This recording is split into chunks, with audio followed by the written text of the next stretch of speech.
السلام علیکم ورحمۃ اللہ۔ نبی اکرم صلی اللہ علیہ وسلم کی زندگی مبارک میں ایک واقعہ پیش آیا تھا کہ کفار مکہ نبی کریم صلی اللہ علیہ وسلم کے چچا ابو طالب کے پاس آئے تھے اور ان سے کہا تھا کہ آپ اپنے بھتیجے سے کہیں کہ وہ دین کی محنت چھوڑ دے۔ اس پر نبی کریم صلی اللہ علیہ وسلم نے جواب دیا تھا کہ یہ اگر میرے ہاتھوں پر چاند اور سورج بھی لا کر رکھ دے تب بھی میں دین کی محنت کو نہیں چھوڑوں گا۔ اس واقعے کو اشعار کی صورت میں شاعر حافظ گرانی صاحب نے قلم بند کیا ہے۔ نحن أنفسنا لك المحبوب للعالم صلاة الله على هاد عليه المشرق الأكرم نحن أنفسنا لك المحبوب للعالم صلاة الله على هاد عليه المشرق الأكرم بیا کرتا ہوں میں اقتداس ستانے رنج ہم یاروں کہ اصحاب مدینے فتنے ستم یاروں شجاعت جن کی سارے رنگ میں اعلیٰ نرانی ہے نگاہیں پڑھ کے ہم ہو جس کو اس سے بے مثالی ہے تو نحن أنفسنا لك المحبوب للعالم صلاة الله على هاد عليه المشرق الأكرم ذرا دیکھو رسول اللہ کے عزم مسمم کو ذرا دیکھو رسول اللہ کے اونچے عزائم کو الہیات کی در سے دین کا اعلان ہوتا تھا ادھر سے شہر میں تبلیغ کا سامان ہوتا تھا۔ تو سمجھ میں آتی ہے آپ کا اس اشعار کے معنی تب سمجھ میں آئیں گے جب آپ ایک ایک شعر کے اوپر غور کریں گے کیونکہ جو شعر چلا جائے گا وہ دوبارہ واپس نہیں آئے گا۔ مسلسل پھولنے پھلنے لگا اسلام کا پودا مخالف تھے قریش اب بڑھ چلا کچھ اور بھی سودا نبی کو اور مسلمانوں کو تکلیفیں لگی ملنے وہ تکلیفیں کہ جن سے عرش اعظم بھی لگا ہلنے غضب کے ظلم ہوتے تھے مسلمان ہونے والوں پر سزا آتی کہ دل میں دکھ میں وحدت ہونے والوں پر لٹاتے تھے کسی کو تپتی تپتی ریت کے اوپر تو رکھتے تھے کسی کے سینے میں کینے پر پتھر مسلمان بیویوں پر چابکوں کا بھی برستا تھا کنیزوں کو شکنجے میں کوئی بے درد کستا تھا محمد کی محبت میں ہزاروں ظلم سہتے تھے خدا پر تھی نظر ان کی زبان سے کچھ نہ کہتے تھے یہ ظلم ان کو خدا سے دور کر سکتے نہ تھے ہرگز نشے صحباء وحدت کے اتر سکتے نہ تھے ہرگز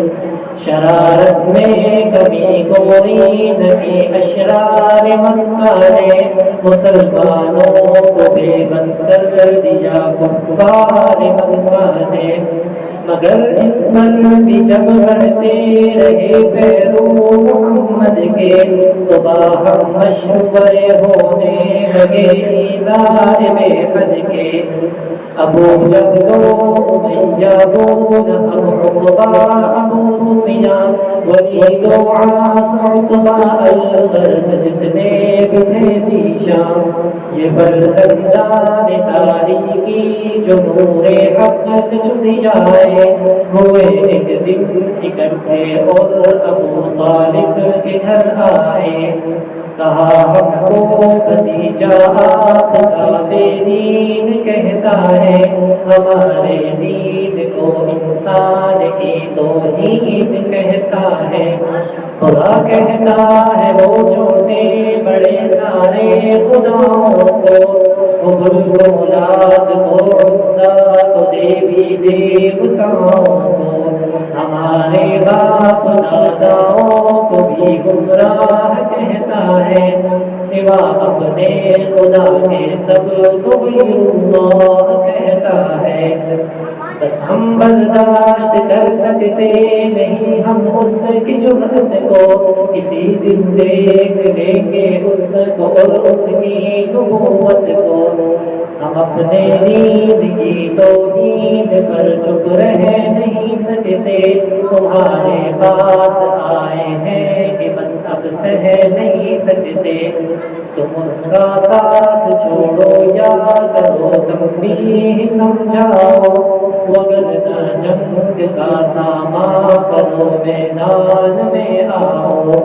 یہ کہہ کر چل دیے سب لوگ، ابو طالب بھی گھبرائے، انہیں ڈر تھا مبادا قوم ہی سے جب نہ چھڑ جائے، بلایا آپ کو نرمی سے بولے جان ہم دیکھو، تمہیں لازم ہے ڈالو اس چچا پر بار کم دیکھو، تو اپنے دین کی تلقین کو رہنے دو جانے دو، بڑھاپے میں ہماری شان پر دھبا نہ آنے دو، میں بوڑھا ہوں اکیلا کل عرب سے لڑ نہیں سکتا، میں اڑ بھی جاؤں تو سارا قبیلہ اڑ نہیں سکتا،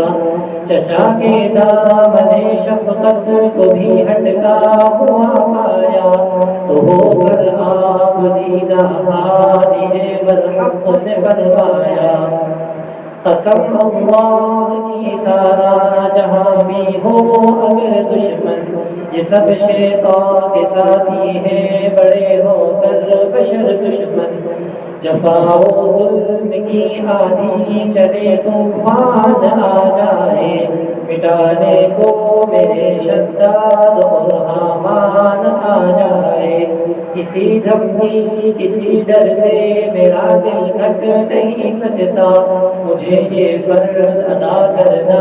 ہے اس سے ہٹ نہیں سکتا، میرے ہاتھوں پہ لا کر چاند سورج بھی اگر رکھ دے، میرے پیروں تلے ہوئے زمین کا مال سر رکھ دے، خدا کے کام سے میں باز ہرگز رہ نہیں سکتا، یہ بت جھوٹے ہیں میں جھوٹوں کو سچا کہہ نہیں سکتا، میں سچا ہوں تو میرے لیے میرا خدا بس ہے، کسی امداد کی حاجت نہیں اس کی رضا بس ہے، میرا ایمان ہے ہر شے پہ قادر حق تعالی ہے، وہی آغاز کو انجام تک پہنچانے والا ہے۔